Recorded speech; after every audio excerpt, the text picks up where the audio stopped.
여러분 안녕하세요. 카메라 앵글을 조금 더 올려야 될 것 같습니다. 네, 감사합니다. 귀한 찬양 감사드립니다. 다시 한번 하나님의 집에 찾아오셔서 또 함께 주님의 말씀을 나누고 또 하나님과 더 깊어지는 우리 모두가 되면 좋겠습니다. 오늘 제가 준비한 말씀은 재림교회 건강기별과 채식주의라고 하는 제목의 말씀을 준비했습니다. 사실 설교라기보다는 함께 공부하고 우리가 가지고 있는 특별한 기별을 함께 공부하고 생각해보는 그런 시간이 되면 좋겠습니다. 제가 이 제목을 택한 이유가 좀 있는데요. 제가 지난 4년 동안, 만으로 3년인데 3년 동안 가정건강 편집장으로 일을 했습니다. 처음에 제가 단행본만 맡고 있었다가 이제 가정과 건강을 같이 맡게 됐는데 하기 싫었습니다. 그래서 시조사 출판사에서 기관에서 이 일을 시키실 것 같은데 제 속으로는 하기 싫었지만 기도하면서 하나님, 제가 하기 싫지만 시키시면 하겠습니다. 그러면서 올라갔는데 딱 이걸 시키셔서 제가 그때부터 이 가정과 건강을 맡게 됐습니다. 그런데 막상 이 가정 건강을 맡아보니까 단행본 편집보다 훨씬 더 재밌는 거예요. 그 이유는 단행본은 한 번 책을 만들면 최소한 3개월, 길게는 6개월 그 이상이 걸리는데 이 월간지는 매달 빨리빨리 나오고, 그리고 생각보다 제가 관심 없다고 생각했던 분야가 건강 분야와 가정이라고 하는 분야였는데 막상 이것을 해보니까 저한테 너무 좋다는 걸 알게 됐습니다. 건강에 대해서 더 깊은 관심을 갖게 됐고 가정에 대해서 다시 한번 생각해 보게 되는 아주 좋은 기회를 안게 됐다는 것을 알게 됐어요. 그런데 이 가정과 건강을 하다 보니까 내가 재림교회 건강 기별을 제대로 알고 있나? 내가 이것을 맡기 위해서는 좀 이것에 대한 깊은 철학을 좀 이해하고 우리 교회의 뿌리에 대해서 조금 더 잘 알아야 되는 거 아닌가라고 하면서 그때부터 조금씩 자료들을 모으고 공부를 하기 시작했습니다. 그리고 나서 이 건강기별을 연구하기 위한 어떤 생각들을 하고 있다가 작년 후반기부터 시조사는 아침마다 이 엘렌 화이트의 글들을 하나씩 택해서 읽기 시작하는데 저희가 식생활에 관한 겉면을 또 읽게 됐습니다. 그러면서 그 글을 읽다 보니까 글을 좀 논문으로 한번 써보고 싶은 생각이 또 들기 시작했습니다. 그리고 나서 그걸 정리하는 그런 차원에서 19세기 미국 재림교회의 건강기별의 역사, 신학, 그리고 채식주의에 관한 연구라고 하는 글을 최근에 쓰게 됐습니다. 그리고 오늘 그 글을 바탕으로 해서 또 일부분은 다른 책을 인용해서 오늘 말씀을 준비하게 되었습니다. 여러분, 재림교회 건강기별과 이 채식주의에 대한 사람들의 오해가 있다는 것을 좀 생각해 보게 됐어요. 대표적으로 재림교회가 하고 있는 이 채식주의는 교회 바깥에 있는 사람들의 눈으로 볼 때 금욕주의자 혹은 율법주의자라고 하는 그런 색깔을 갖고 보고 있다는 것을 알게 됐습니다. 제가 우연히 이단 관련된 그런 사이트를 들어갔다가 그 사이트의 기자가 본부교회를 탐방한 것을 제가 보게 됐습니다. 이 사람이 본부교회에서 예배를 드리고 그곳에서 점심을 먹었어요. 그러니까 무엇보다 이 사람의 관심사는 이 사람들이 정말 채식을 하고 있는가라고 하는 게 관심이었던 것 같아요. 그래서 이 사람이 채식을 경험하고 난 다음에 뭐라고 썼냐면 이 사람들은 금욕주의적인 신앙생활을 하고 있다. 그리고 이 채식을 해야만 구원을 받는다라고 생각하면서 어린 아이들까지도 이 채식을 강요한다. 뭐 이렇게 글을 썼더라고요.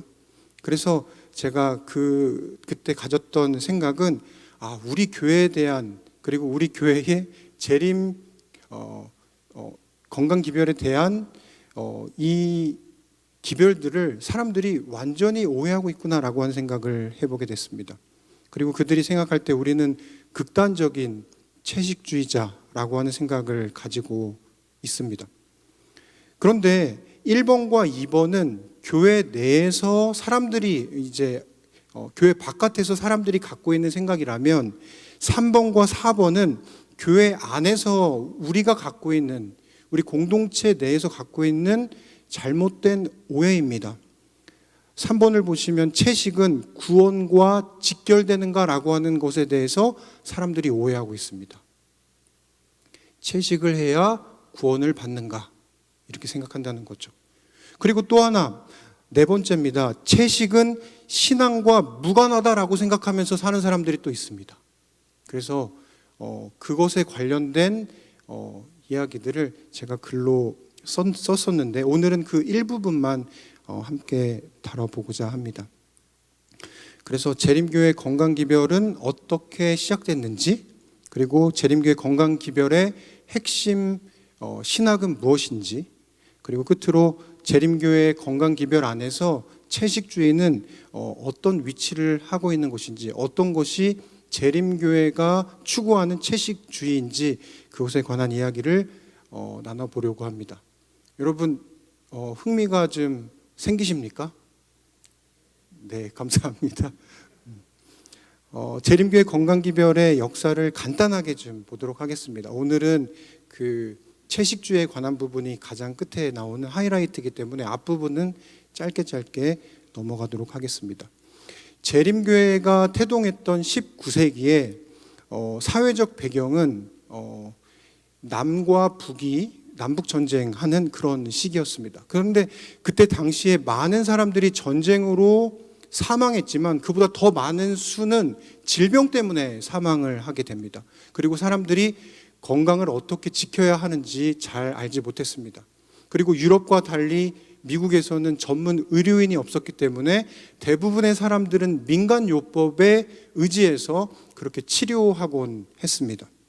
그리고 나서 그 건강과 종교가 같이 연결이 돼서 많은 종교인들이 건강에 관한 글들을 썼다는 것을 또 발견하게 됐습니다.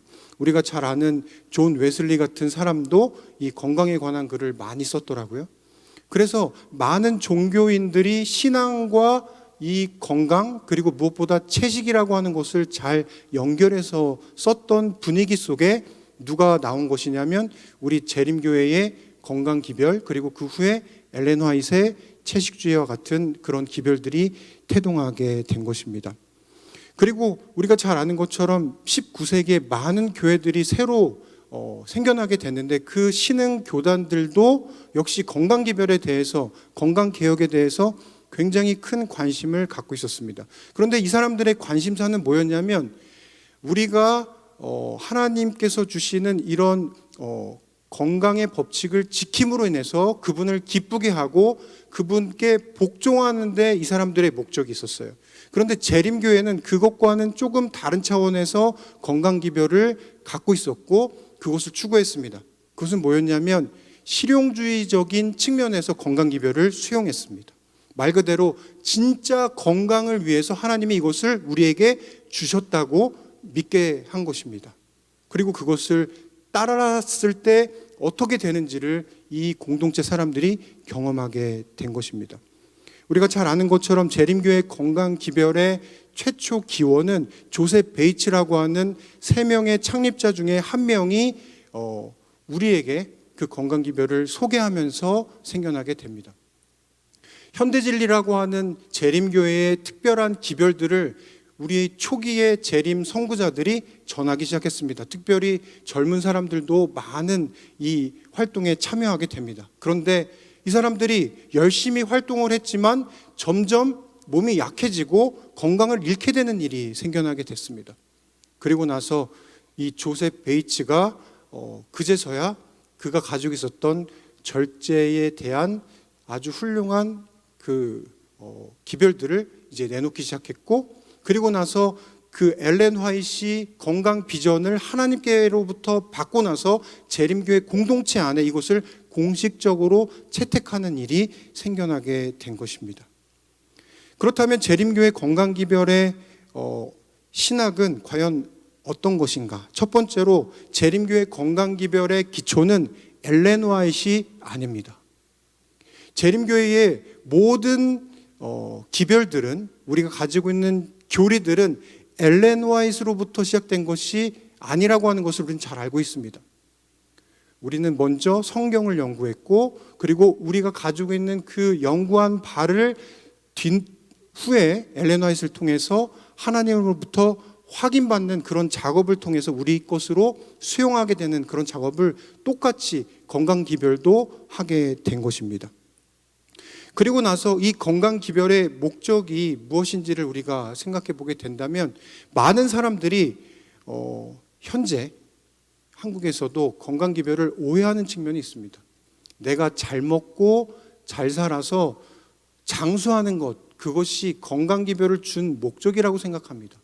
그런데 초기 재림교인들에게 있어서의 건강기별의 목적은 오히려 하나님께서 주신 이 건강을 통해 선교를 계속해서 유지할 수 있다라고 하는 것이 건강기별의 목적이었습니다.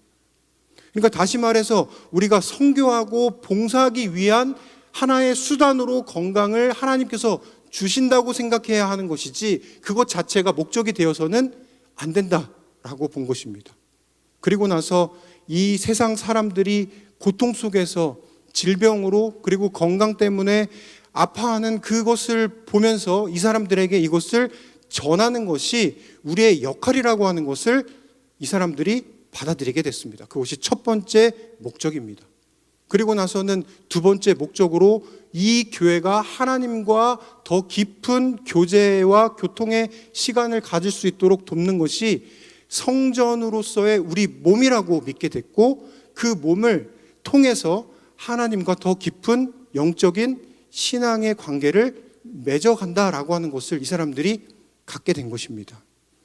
그리고 나서 이 사람들이 그 건강기별을 전파하는 방식이 어떤 강요나 다른 사람들에게 그것을 강제적으로 하도록 한 것이 아니라, 그것은 아주 교육적인 방식으로 이것을 해왔습니다. 그래서 실제로 미국에서 재림교회 안에 이런 건강의 기별들을 가지고 수용하는 방식들은 우리가 흔히 아는 그런 율법주의적인 방식이 아니라 굉장히 신사적이고 또 교육적인 방식으로 전파된 것을 이 공부를 통해서 좀 알게 됐습니다. 자, 그렇다면 이제 오늘 제가 함께 나누고 싶은 그 세 번째 재림교회 건강기별의 채식주의 부분을 좀 함께 보고 생각해 보면 좋겠습니다. 첫 번째는요, 엘렌 화이트의 채식주의는 역사가 있다고 하는 것입니다. 엘렌 화이트는 하나님으로부터 건강 비전을 받은 그 즉시로 채식주의자가 될 수 없었습니다. 바로 그 다음 날부터 나는 채식만 할 거야 라고 그렇게 하지 않았어요.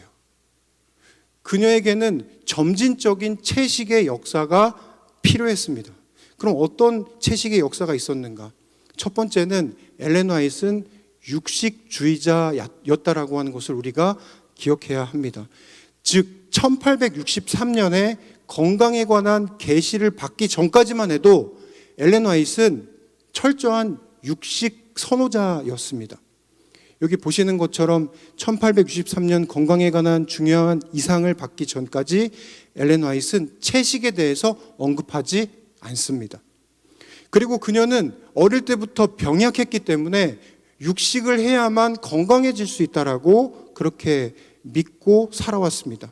주로 그가 관심 있어 했던 부분은 차, 커피, 담배 같은 것들에 대한 절제, 금지 사항이었습니다. 그리고 돼지고기 취식하는 문제도 큰 문제가 되지 않았습니다. 하지만 1863년 하나님께서 엘렌 화이트에게 건강에 관한 계시를 허락하고 나서 그녀의 입장이 바뀌게 됩니다. 그리고 채식을 그때로부터 강조하기 시작합니다. 그때 이제 완전한 채식주의자는 아니지만 채식주의를 장려하는 그런 입장으로 이제 입장을 바꾸게 되는데요. 그것이 1863년부터 1893년 사이의 일입니다. 1863년 미시간주 오세곳에서 이 건강에 관한 첫 번째 이상을 받고 그 이상 안에는 육식을 포함한 채식 생활 양식에 대한 것을 이제 이 엘렌 화이트가 받고 그것을 사람들에게 가르치기 시작한 것입니다. 특별히 돼지고기 사용이 얼마나 안 좋은지 그런 것들을 담고 있습니다. 그리고 나서는 1865년 12월 25일에 두 번째로 건강에 관한 또 다른 이상을 받게 되는데, 이때로부터는 이 건강 기별을 다른 사람들에게 그리고 교회 바깥에 있는 사람들에게 전하라고 하는 사명을 이 교회가 받았다고 하는 것을 이 비전을 통해서 확인하게 됩니다. 그리고 그녀는 건강개혁이 새천사의 기별과 연결되었다고 말을 하기 시작합니다.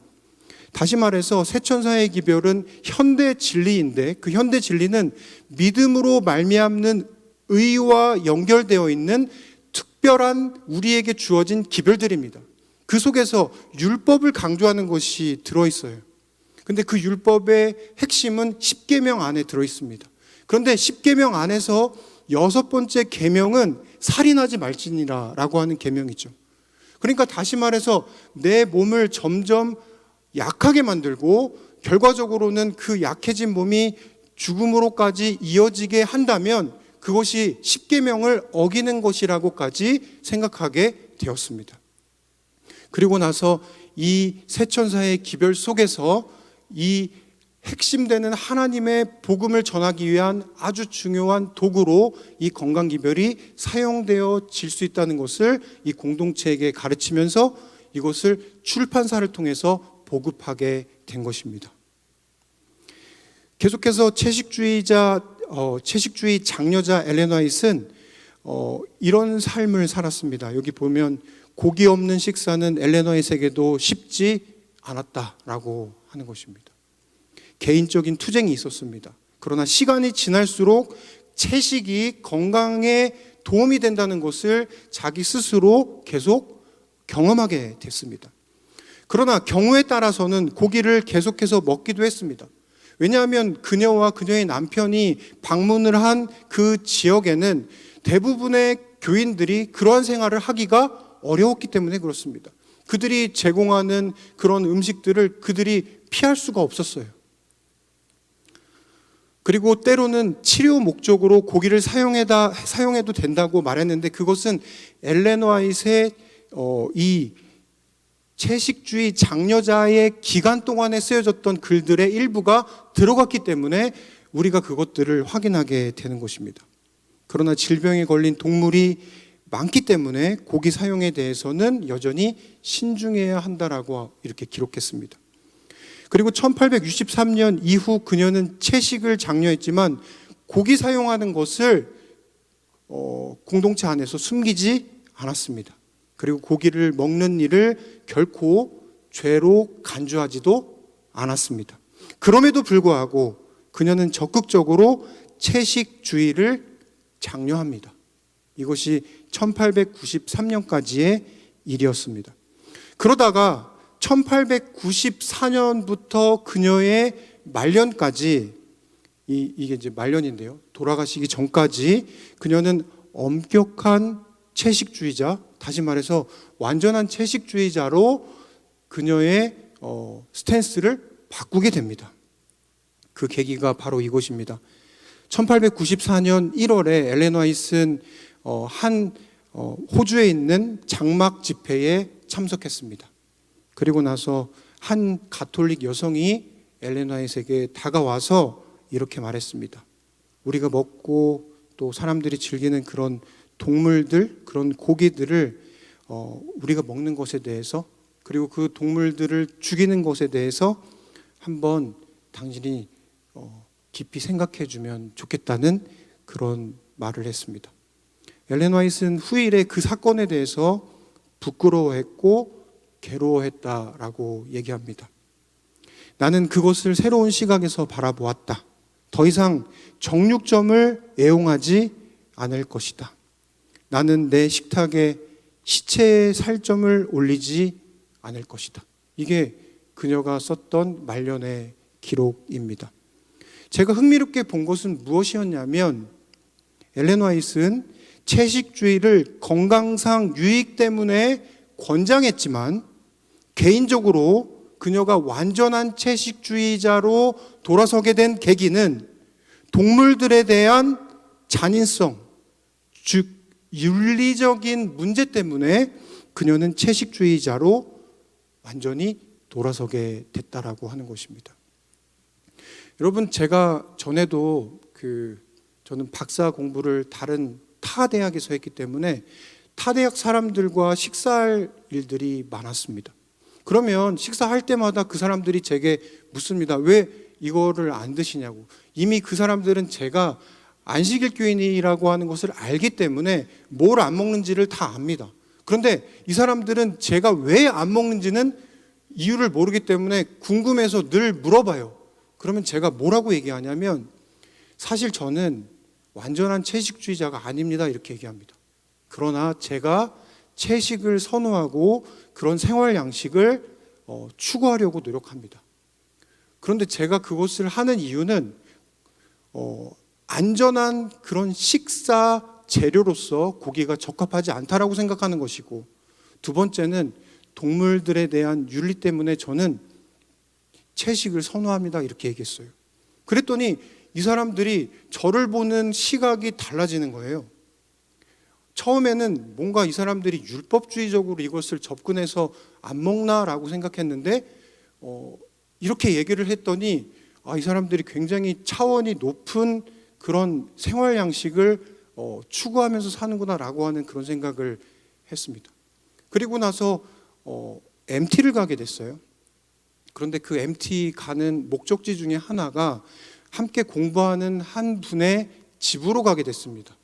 그래서 산청이라고 하는 한 시골집으로 그분의 초청으로 가게 됐는데, 도착해서 그 가정에서 식사를 제공하는데 저는 늘 식사 제공을 받을 때면 제가 뭘 먹어야 될지를 머릿속에 이렇게 한번 딱 펼쳐진 거 보고 스캔한 다음에 거기에 집중 공략해서 이렇게 먹는데, 이분이 이렇게 얘기를 하시는 거예요.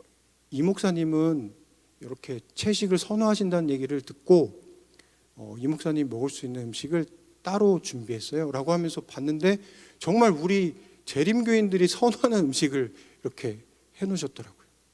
제가 물었습니다. 왜 이렇게 해주시냐고. 근데 그분들이 똑같은 얘기를 하는 겁니다. 당신이 가지고 있는 가치가 우리는 너무 존경하고 싶고 그리고 그것에 대한 것을 존중한다고 얘기했습니다.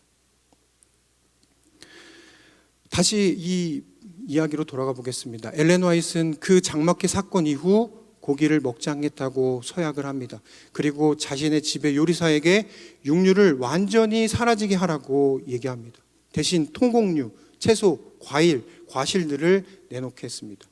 그리고 엘렌 화이트는 이 시기에 육류를 포기한 것처럼 보였지만 가끔씩은 생선을 먹기도 했습니다. 그러다가 마지막에는 생선까지도 먹는 것을 중단했습니다. 그것은 우리가 잘 아는 것처럼 오염의 문제 때문에 그렇습니다. 이처럼 엘렌 화이트의 채식주의를 이해하려면 엘렌 화이트의 채식주의 역사를 우리가 알아야 합니다. 사실은 이것이 없이 엘렌 화이트의 글들을 읽다 보면 자기가 원하는 부분만 따와서 그것을 인용하거나 그것을 가지고 다른 사람을 판단하는 경우가 굉장히 많이 있는 것을 잘 아실 것입니다. 그는 자신에게 철저한 채식주의자의 삶을 추구했지만 교인들에게는 채식의 유익을 강요하기보다는 그것을 교육을 통해서 권장하는 방식을 택했습니다. 제가 3년 동안 앤드루스 대학에서 공부를 할 때 알바를 했어요. 이 앤드루스에 있는 그 학생들이 가는 그런 카페테리아에 뭐 이렇게 펜을 닦거나 혹은 거기 있는 물건들을 뭐 이렇게 정리하거나 막 그런 일들을 제가 그 식당에서 했었습니다. 그런데 그 식당에서 일을 하고 나면은 이렇게 저렴하게 먹을 수 있는 그런 쿠폰을 줘요. 그럼 그 쿠폰을 가지고 이렇게 줄을 서서 제가 먹고 싶은 것들을 이렇게 뜹니다. 근데 딱 보니까 너무 맛있는 게 많아요. 그래서 막 있는 대로 제가 다 떠서 보니까 그 뜬 거를 나중에 무게를 재더라고요. 그래서 무게 재고 나서 보니까 막 15불, 20불 막 그렇게 나왔습니다. 그래서 나중에는 한 10불 밑으로 적정된 수준으로 딱 이렇게 떴던 기억이 납니다. 근데 제가 그때 가졌던 기억은 뭐였냐면, 채식은 이렇게 맛있는 거구나. 채식은 이렇게 먹을 게 많구나라고 하는 것을 그때 느꼈었습니다. 우리가 가지고 있는 이 채식의 라이프 스타일이 이 교회 안에서도 교회 바깥에서도 지금 정말 너무 좋은 생활 양식이라고 하는 것을 요즘에 굉장히 많이 느끼고 있습니다. 그렇다면 엘렌 화이트의 채식주의의 주요 관점들은 무엇인가?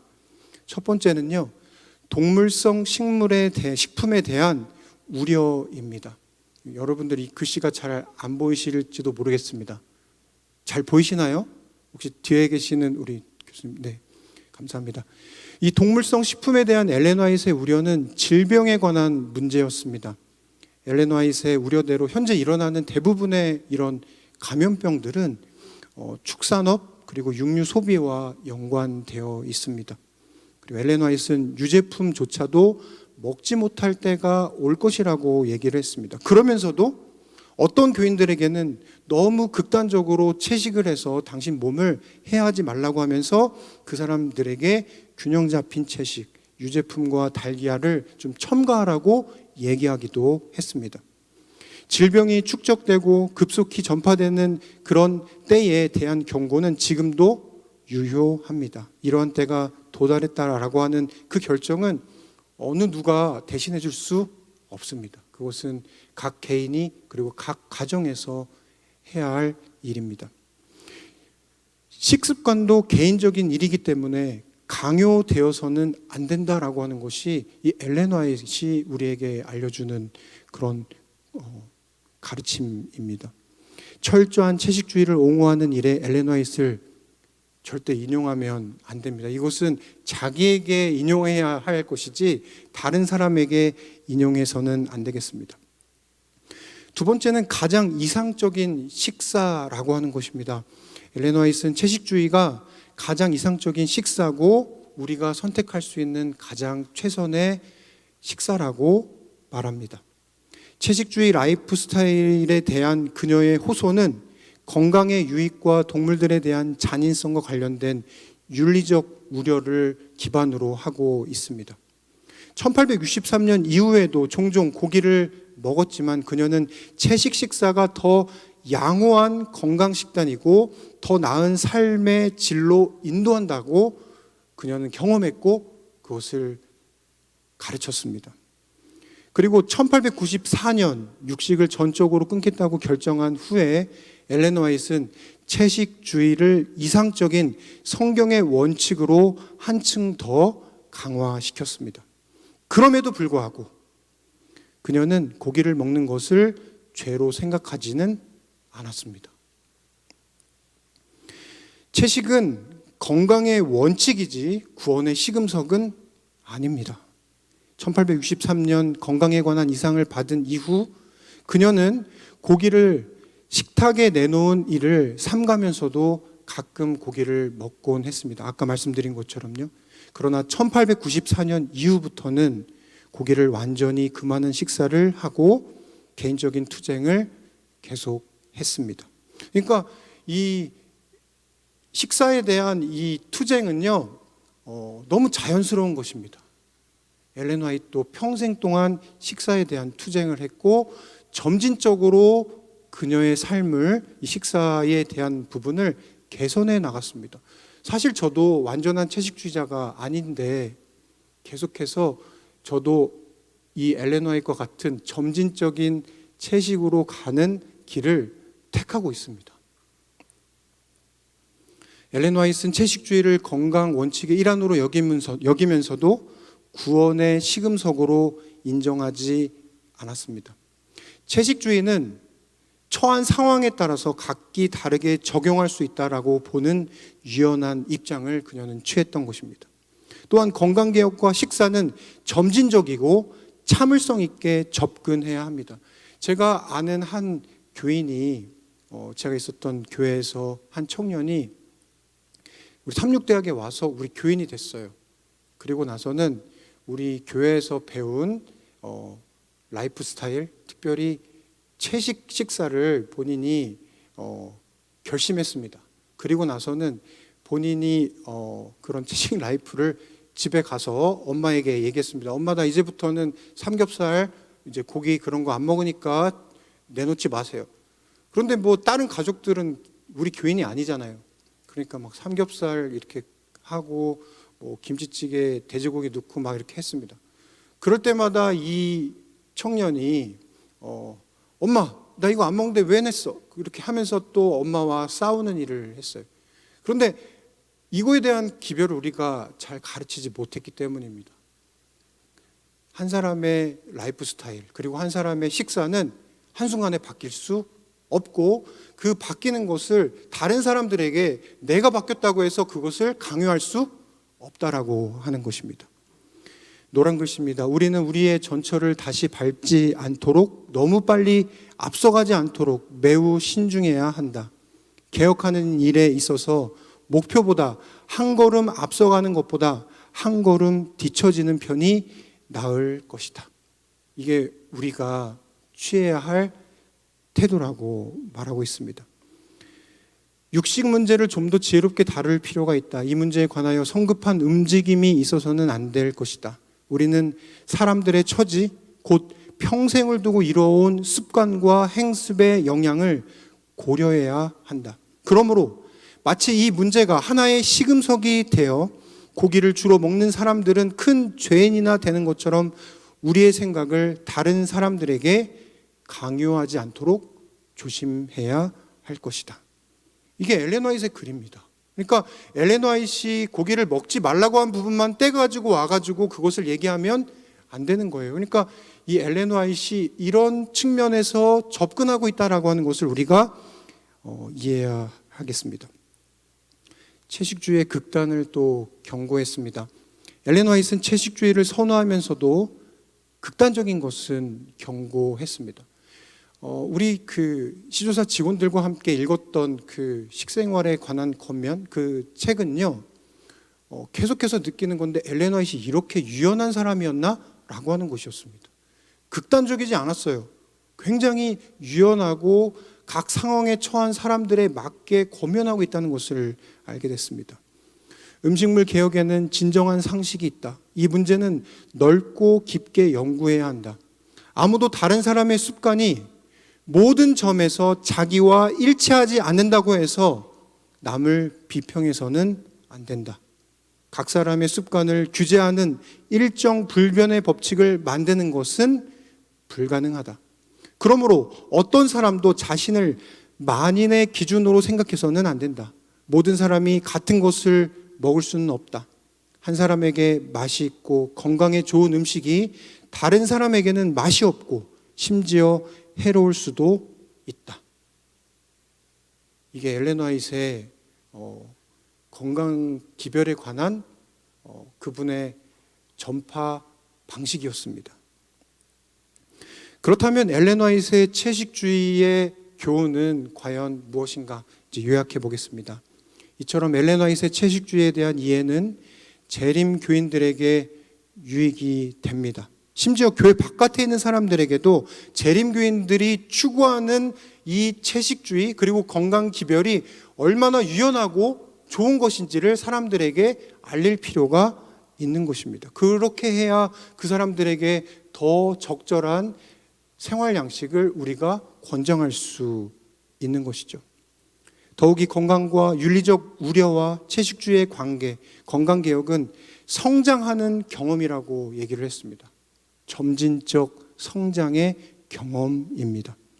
변화하려고 시도하는 사람들에 대한 세심한 배려와 참을성을 갖는 것, 식사에 있어서 극단을 피하는 것 등은 오늘 우리에게 주어진 중요한 숙제가 아닐까 생각합니다. 처음에 제가 보여드렸던 그 부분으로 다시 돌아가 보겠습니다. 재림교의 건강기별과 채식주의에 대한 오해를 우리는 진실로 답을 해야 되겠습니다. 첫 번째, 이들은 금욕주의적이고 율법주의적이다 라고 하는 것에 대해서 아닙니다. 우리는 전인적인 건강을 추구합니다. 지, 영체, 그리고 하나님께서 주신 이 몸을 우리는 건강하게 가꾸고 그것을 하나님께 드려서 우리는 그것을 통해서 사람들에게 더 봉사하기를 원합니다. 이것이 우리가 원하는 삶입니다 라고 말해야 된다라고 생각합니다. 두 번째, 극단적인 채식주의자라고 하는 그런 오명에 대한 부분에서 아닙니다. 우리는 점진적인 성장의 경험을 추구합니다. 지금 당장은 그렇게 하지 못하지만 우리는 계속해서 개혁해 나갈 것입니다. 실제로 엘렌 화이트도 이런 개혁을 평생에 걸쳐서 했어요. 오늘 내가 당장 이런 개혁 속에 있지 않다 할지라도 성장의 경험으로 그 속에 우리가 함께 들어가면 좋겠습니다. 그리고 그 모습을 우리 주변에 있는 사람들이 이해하게 되기를 바랍니다. 세 번째, 채식은 구원과 직결된다라고 믿는 사람들이 있는데 그렇지 않습니다. 구원과 직결되지는 않습니다. 그러나 새천사의 기별이라고 하는 우리가 가지고 있는 마지막 사명과 마지막 이 기별과는 깊은 연관성을 분명히 가지고 있습니다. 마지막으로 채식은 신앙과 무관하다라고 말하는 우리 교인들이 있습니다. 근데 아닙니다. 신앙의 가장 이상적인 생활 양식을 추구할 때 하나님께서 우리를 성전이라고 부르는 그 몸을 통해서 하나님과 더 깊은 교통을 맛보게 될 것입니다. 여러분, 제가 사실은 며칠 전에 그 시조사에서 사직 처리가 됐습니다. 3월부터는 대학에서 근무를 하게 되었습니다. 그래서 마지막으로 여러분들에게 시조사 가정과 건강 편집장으로서 여러분들에게 한 가지 호소를 드리고 싶습니다. 사람들은 우리의 건강 서적들과 전기 간행물들의 책장에서 비쳐나오는 빛의 필요를 절실히 느끼고 있다. 우리의 건강 잡지들은 빛을 전하는 특별한 일을 하기 위해서 일선에 있는 도구들이다. 그 빛은 세상 거민들이 하나님의 날을 준비하기 위해 받아야 할 빛이다. 그것은 건강과 절제와 사회를 정화시키는 개혁에 관심 있는 사람들에게 막대한 영향을 끼치게 될 것이다. 여러분들에게 주어진 이 재림 기별, 그리고 그 속에 있는 이 건강 기별, 그리고 우리에게 주신 아주 좋은 건강한 식사 방법, 여러분들 그것들을 우리만 갖고 사는 것이 아니라 우리 주위에 있는 사람들에게 마음껏 나누고 또 자신 있게 권하는 우리 모두가 되기를 바라면서 말씀을 마치겠습니다.